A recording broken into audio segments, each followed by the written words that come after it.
about everything you can think of there, fresh. So that's a really fun place to go for a mushroom load, especially off-season when you don't have any mushrooms in the woods. So now let's talk about mushrooms for medicine. There are approved drugs in certain places, like in China and Japan. The government will pay for certain treatments with mushroom products. And they're also widely used as health supplements, just to support our immune function and other healthy benefits. Next slide. The biological activity of fungi, what do they do to? Mainly the beta-glucans are one of them, always talked about.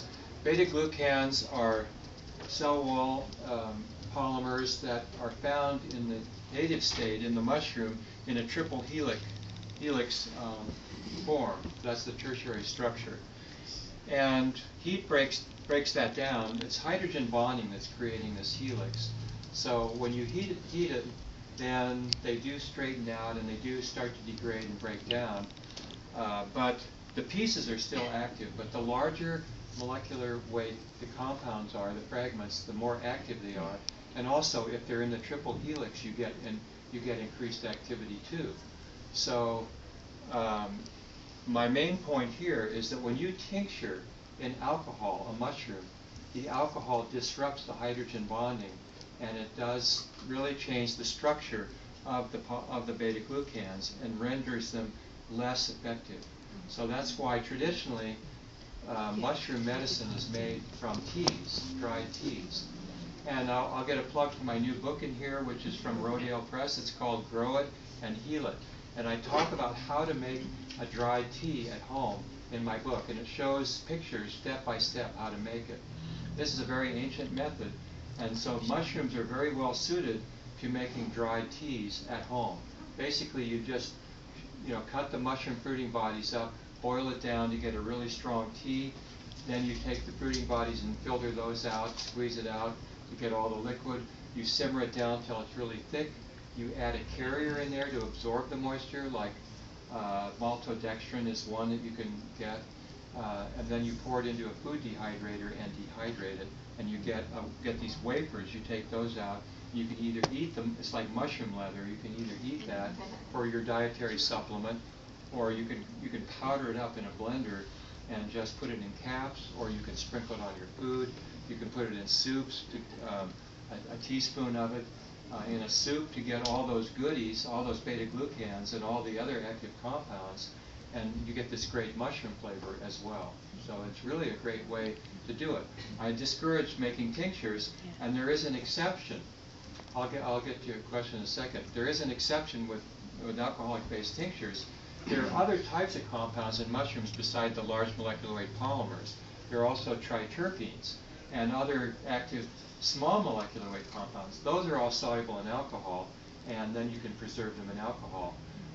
So you can, like reishi especially, some of the main actions and activity and benefits of reishi is from the smaller molecular weight compounds.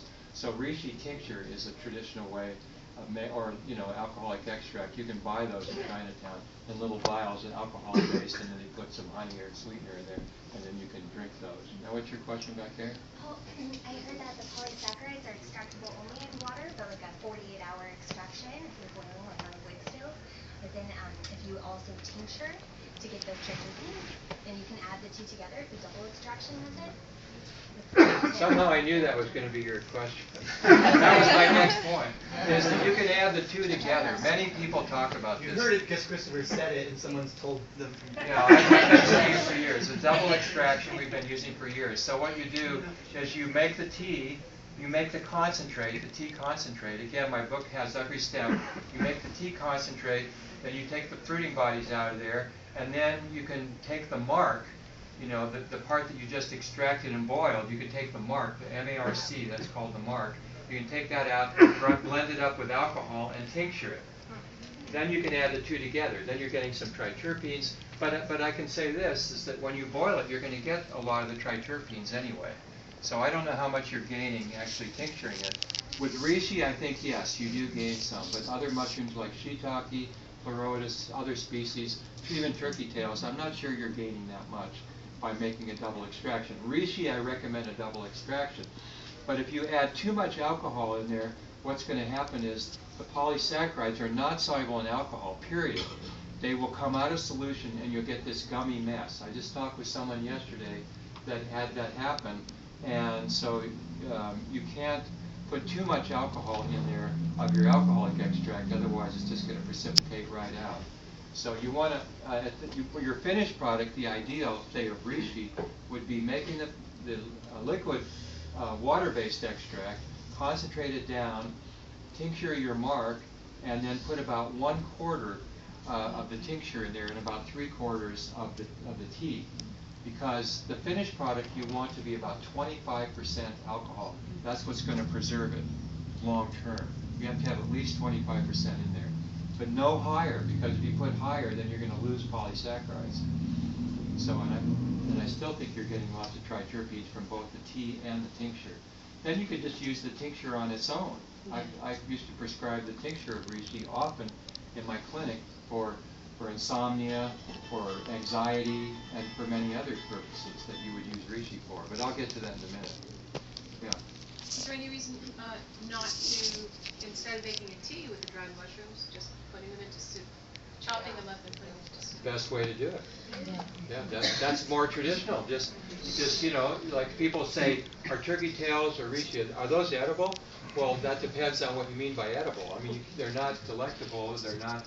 You can pound them. You can boil them for 5 hours and pound them. You're still not going to tenderize them. So, you know, you can extract the essence, a lot of the polysaccharides and some of the triterpenes, and then you go ahead and get rid of the fruiting bodies. That's what I do with turkey tails. Or Ganoderma applanatum, which is artist conch. You just boil it. It's going to be a little bitter, but it has a nice mushroomy flavor. Then you just go ahead and put your beans or rice, you know, whatever, vegetable, chicken, whatever, in and make a soup. And then you've got the essence of the mushroom. Then you can add some astragalus, you could add licorice, you could add whatever. Jujubes, I like red Chinese dates, make a really good addition to a soup like that, and really good with mushrooms. So jujube or red Chinese date, think about that. That adds a lot of nice flavor characteristics and a little sweetness to your soup. Yeah. But just freezing in a concentrate. You can do that as well. Yeah, that's fine.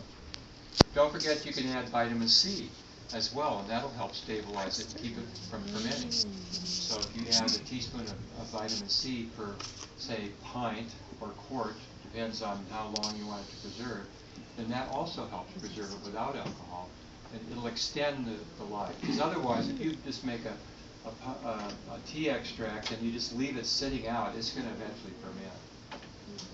Were there any other questions? Yeah. Ascorbic acid. Ascorbic acid. The last speaker said that all mushrooms should be cooked for their medicinal values to come out. Is that true? Pretty much, yeah. What about when you're taking like my community is the immune boosting From Paul mushroom Stamets, pack? right? I think so. Are those cooked, freeze dried? I'll have to research myself. I thought you would know off the top of your head. They're probably, I would hope they're cooked, yeah. I would hope they're not just mushroom powders. Because some companies out there are selling mushroom powders which you don't want. I would assume that Paul knows enough not to just put a mushroom powder out there. They're probably extracts. I would almost guarantee you they're extracts. Yeah. Now another source for you is that if you want to buy mushroom extracts in bulk, you don't want to, you're using them long term for like a viral syndrome, or you want to just really boost your immunity for the winter, or cancer, like an adjuvant to cancer treatments and so forth. One thing you can do is you can order from Mayway. Mayway is in Oakland, and they have a brand called Plum Flower, and you can buy 100-gram canisters of any Chinese herb, and that includes, they do have turkey tails, they do have shiitake, of course, they have reishi, they have a number of other mushrooms that you can get. So that's a really cheap way of getting them, and then you can make an instant tea, or you can put them in caps. Much better than buying bottles of capsules, which are usually 25. But like if you buy a bottle of capsules from a manufacturer, that is usually 25 times more expensive than what it costs them to make it. Because they have to pay for ads, They have to pay for shipment and manufacture. They have to pay for, advertising is really a big expense. And then they have to pay distributors. So it's really, it saves you a lot of money if you're using them regularly. Either make your own or buy them from a wholesale manufacturer like Mayway. Could you spell that? Mayway, Mayway. Do they also sell just the dried mushrooms? Not powdered, but No, dried? for that, well, actually they do. Is there- They do. okay, They they do. do. They sell like reishi, finely powdered reishi. Another way of using mushrooms is micro powders. Mayway has a bag. You can get a bag of reishi micro powder. That means that it's really finely powdered. And when you swallow that, like you stir it in a glass of water, like warm water even, and it makes this cloudy preparation, and it doesn't really settle too much because eventually it would settle, but it goes into suspension because the particles are so tiny. And then you drink that and it goes down, and like I said, 60% of our immune tissue is in our gut, so you're getting all this interaction with our gut. And then the compounds are actually absorbed into the body by active macrophage transport. And so the mushroom particles are taken up into the body, and they actually concentrate in the bone marrow of the body, believe it or not. These polymers are absorbed and distributed in our body's tissues and even in the bone marrow to stimulate immune cell production, stem cell production. So reishi actually is kind of a natural way to get a stem cell transplant, if you will. It's really is amazing. There's good research on that. So there are interesting ways that they worked out that these mushroom polymers act in the body. There are other ancient receptors that we have that were developed over evolutionary time to recognize these polymers that are in all fungi and some bacteria and some plants as well, but mainly bacteria and fungi. So our body had to learn to recognize pathogenic species and potential pathogens, but it just so happens that all the safe ones also have the same compounds. So you could eat a safe mushroom like shiitake and you would get the same activation of our immune system, the same response, because to our body, this is a potential pathogen. And so that's why it's acting in the way that it acts. In evolutionary time, we've learned to recognize these polymers, like the beta-glucans. But what about if somebody has a high candida in their gut, and would they be cautioned not to do too many of the mushrooms? Never seen it be a problem. And I dispense so much mushroom products in my clinic for years. I've never seen it be a problem. I think, candida is a different type of organism, and it's just, I've seen it help more than hurt, I'm sure. Now, having said that, it's always possible to get an allergy to mushrooms. So, that's why it's always good if you're starting with a new species that you haven't eaten before, it's always a good idea to try a little bit first, and then cook it and try it, and if you're okay, then just work your way into it. I wouldn't just eat a huge plate of a new mushroom that you've never eaten before, like honey mushroom. Oh, honey mushroom, this sounds great, and then eat a big plate of it, and then you get sick as a dog. Because most people can eat it with impunity, but some people do react to it. 1 out of 10 people might react to honey mushroom. And the same with medicinal species. Maybe you'll react to it. Most people don't. I've seen very little in my career, which has spanned quite a while, but it's still possible. Do the medicinal benefits of mushrooms go down? Dried mushrooms go down over time? Like, say, if I had a jar that was 10 years old of reishi, would that be as potent as something that was a year old? Probably not. It oxidizes, like the triterpenes might oxidize. You'll get chemical changes in there. Mm-hmm. You'll get degradation of compounds in there, but they're pretty hardy. So how long would you recommend before you throw them out? 2-3 years for me. I like to have them fresher. Mm-hmm. I think 2-3 years. But if you're storing them in glass, and out of the sunlight and out of the heat in a cool place, then probably 2-3 years is fine. Okay. But I don't like using really old ones because there are always so much fresh ones around too, of course. Next slide. Can somebody tap it? Here's the triple helix. There's a kind of a space-filling molecule design showing you the triple helix that is a lot more active. alcohol and excessive heating could disrupt this tertiary structure. Next slide. You get basically, I'm not going to talk about it a lot, but again, a phagocyte like a macrophage could actually just engulf this, phagocytize these high molecular weight compounds, or even micro powdered granules could phagocytize these, and then you get this incredible interaction inside the macrophage. It might break it down and present these small parts of that to T cells and B cells and so forth. So there's a lot of talking, a lot of crosstalk going in the immune system, and that's one of the ways that this works. Now yeast also has these, so the yeast molecule they're showing here binding to dectin, which is one, and then there's toll-like receptors. So toll-like receptors and dectin are two of the main receptor sites that are evolutionarily gained over millions of years probably, and animals no doubt have the same ones. And so then you're getting this incredible cellular mechanism going on here with all kinds of leukotrienes and other compounds that are being produced, pro-inflammatory cytokines and chemokines. Next slide. Okay, some possible indications for medicinal species: shiitake for immune weakness and infections, shiitake and turkey tails for cancer, viral syndromes especially, they're excellent. Hepatitis C, herpes, HIV, there are some good studies. Cordyceps for fatigue, enhanced performance as an adaptogen, as an anti-aging supplement. Reishi as a special mushroom, it really does a lot of things that other mushrooms aren't known for, such as especially chronic nervous system problems like insomnia, anxiety, and so forth, related to stress sometimes. But I've seen really, really good effects with that, and that's been a couple thousand years that it has been mentioned to be used like that. And also, it's especially good for chronic respiratory tract problems as a tea. Yeah, respiratory tract problems like chronic allergic rhinitis. That's one of the things that I've often used it for in the clinic, is chronic allergic rhinitis, or hay fever, or sinusitis, chronic sinusitis, things like that as a tea. Very good for that. Next slide. And typically if you buy reishi to make an extract, it's the red reishi that you want. There's also a black reishi you can get, and perhaps others, but red reishi is the best one.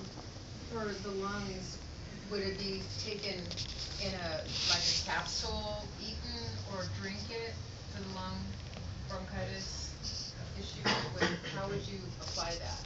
Capsules are okay, but I much prefer making either a syrup with some, like a sugar base or honey or something, because then that coats the upper respiratory tract. Almost, that's why cough syrups are made out of a thicker base, because they kind of coat the upper respiratory tract and they can deliver the active compounds there. But any form, but certainly I prefer syrups or teas. And if you make a tea of reishi for upper respiratory tract problems, you could add something that has some body to it, like marshmallow root, and then that will again coat the upper respiratory tract. Or make a syrup out of it. Thank you. Yeah, more than 270 recognized species of mushrooms are known to have immunotherapeutic properties. So this is one of the key points I want to make. All mushrooms have these compounds. All mushrooms have immunologically active compounds in them. So if you're eating a porcini or a chanterelle, you are getting some of these medicinal effects besides getting all the health benefits. So that's pretty cool. 50 non-toxic mushroom species yielded potential immunoceuticals. And so 50 have been tested in vivo and in vitro. 6 species have been studied in human cancers. And that the top one that has the most research of any is, in my opinion, is turkey tails, Termites versicolor. Next is shiitake. And probably after that, schizophyllum. I don't know if you know that one. I've got some pictures up there. Schizophyllum and reishi and maitake and chaga. Those are other ones that have some research on them. Next slide. Here's, could you hit the backspace? I wanted to show you this This article right here is a really good review, if any of you want to delve into the scientific literature a little bit. Journal of Society of Integrated Oncology, Volume 6, Issue 3, page 122, 2008. That's an excellent review if you want to delve into the science. Question, you just glanced over red reishi versus black reishi. I'm just wondering the difference. Well, black reishi supposedly, according to Chinese medicine, the color makes a difference in the medicine. So the black ones supposedly are more for the kidneys and for kidney deficiency and adrenal and hormone imbalances, whereas the red one goes with the nervous system. So that's maybe function, like, you might get like insomnia or anxiety, depression, things like that. For respiratory? Respiratory also is red though, but metal, that would be metal, so a metal element. So I think there's a white reishi actually that would go more towards the lungs, but I never see those. So. Yeah. But it's mentioned in the Pen South. So yeah. Curious about the thermal nature of different mushrooms. What do you mean by thermal? Whether they vary or not. Mushrooms, whether they're going to stimulate heat or oh, I see. You mean the energetics, the hot and cold energetics. That's another thing that's so great about mushrooms is that they're not excessively hot or heating or cooling. They're kind of neutral in energetics. So that means that you can blend them with many other types of herbs.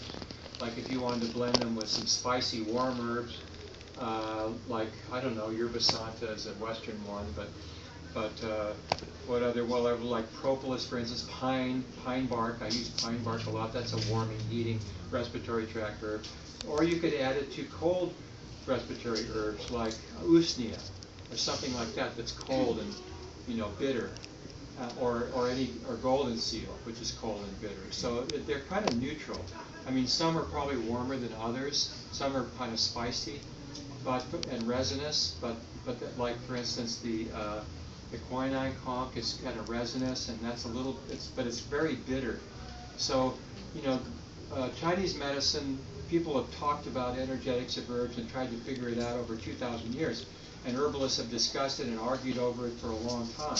And now Western herbalists are arguing over the energetics of like echinacea and things like that, and publishing and so forth, but it isn't settled yet. That's only a short while. So mushrooms, it isn't really settled, but I think my experience is that they're mostly pretty neutral in energetics. Next slide.